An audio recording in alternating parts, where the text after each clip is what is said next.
keep you up to date as to when we get more details as well from there. But our thanks to our daily correspondent.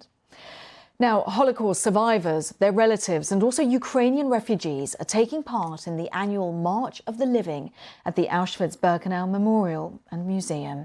These images show the start of the march. This is one of the largest Holocaust memorials globally, and it shows survivors and also delegations from around the world on this march in defiance of the death marches that the Nazis forced their victims to walk at the end of the war. Now, this year, 8 Holocaust survivors are taking part. And we can cross over live to Auschwitz to speak to Eitan Neishlos.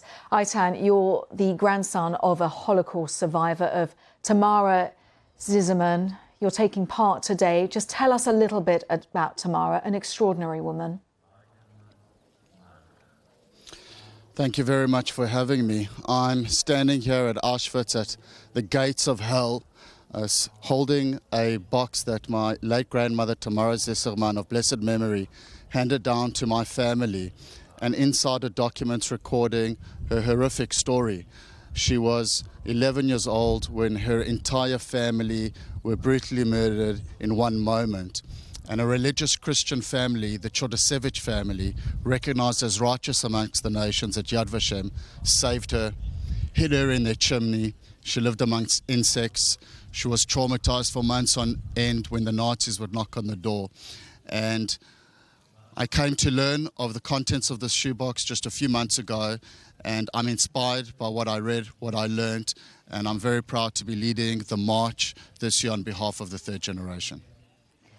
And just tell us a little bit about the march, because it's very crucial that it takes place in order to educate people. There are young people taking part. Of course, there are survivors taking part.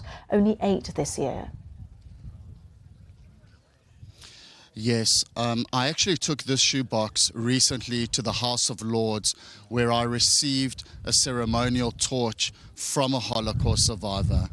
And there she expressed her deep concern that never means never, never again, and never forgetting. So it's incumbent upon young adults to take on the duty and the responsibility of never forgetting. And I'm surrounded at the moment by over 2,000 young adults that are marching with us in order to complete this mission.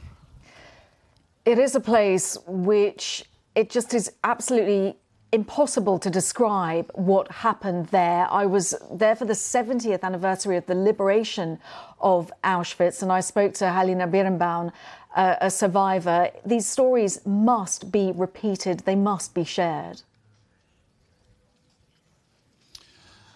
Absolutely. I recently relocated to Dubai, inspired by my grandmother's story, inspired by the Abrahamic Accords, and inspired to identify young leaders in the Gulf, around the world, bring them to the march year on year, and to ensure that we create change agents, to bring them back to their respective homelands, and to ensure that the mission is carried on.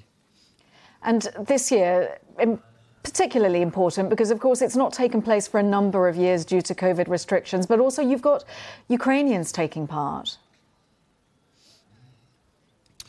Yes. For 2 years, the march has not happened during COVID. It's a very special march this year for a number of reasons. I recently went to visit the Jewish Center in Krakow, where I was hosted by Jonathan, the CEO. I stood in the queues every day, 500 Ukrainian refugees standing there for bare necessities, for food, for clothing. And when I entered, I saw in one room Holocaust survivors who had given up their space for Ukrainian refugees, assisting in packing goods for them. And when I went in to see what is being provided, what was very touching for me, seeing little shoes for children. Many people are suffering. It's important that we all stand up, and as part of our campaign this year, we're inspiring a generation of upstanders, and we hope that we can all be together in solidarity. Eitan Neishlos, thank you for inspiring us. Thank you for sharing your grandmother's memory. Tamara Zizerman, thank you for being there. And we will be back throughout the day to watch the coverage of the March of the Living at Auschwitz. Thank you.